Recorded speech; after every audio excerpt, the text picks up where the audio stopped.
The incursion and bombardment of Gaza is not about destroying Hamas. It is not about stopping rocket fire into Israel. It is not about achieving peace.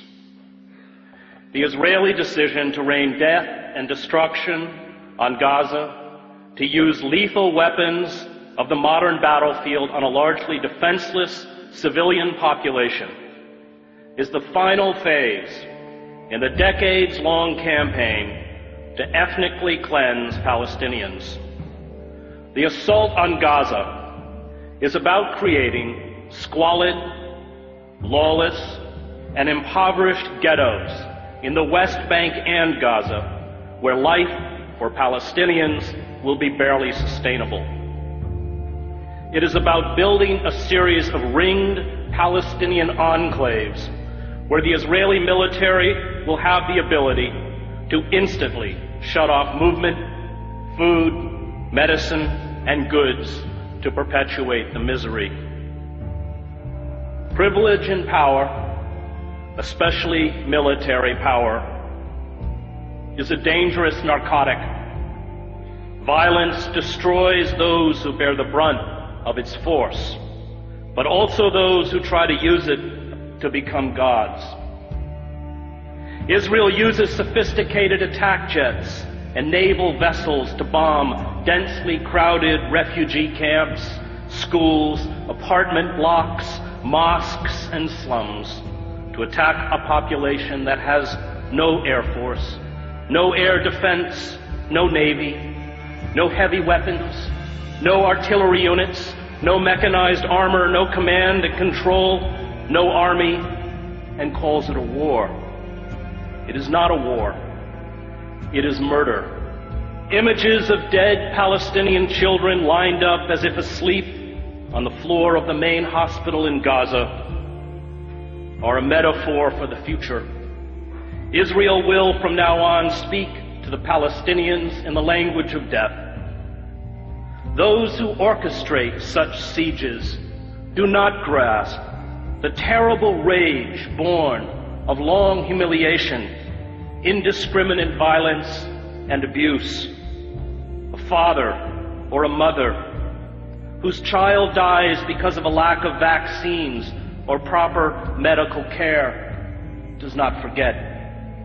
A boy whose ill grandmother dies while being detained at an Israeli checkpoint does not forget. Families who carry the broken bodies of their children to hospitals do not forget. All who endure humiliation, abuse, and the murder of those they love do not forget. This rage becomes a virus within those who eventually stumble out into the daylight. Is it any wonder that 71% of children interviewed at a school in Gaza recently said they wanted to be a martyr? The refusal by our political leaders, from Barack Obama to all but 5 members of Congress, to the major media, to speak out in defense of the rule of law and fundamental human rights exposes our cowardice and our hypocrisy. The public debate about the Gaza attack engages in the absurd pretense that it is Israel, not the Palestinians, whose security and dignity is being threatened. This blind defense of Israeli brutality towards the Palestinians is a betrayal of the memory of all those killed in other genocides in other times. The lesson of the Holocaust is not that Jews are special. It is not that Jews are unique. It is not that Jews are eternal victims. The lesson of the Holocaust is that when you have the capacity to halt genocide, and you do not, no matter who carries out that genocide or who it is directed against, you are culpable.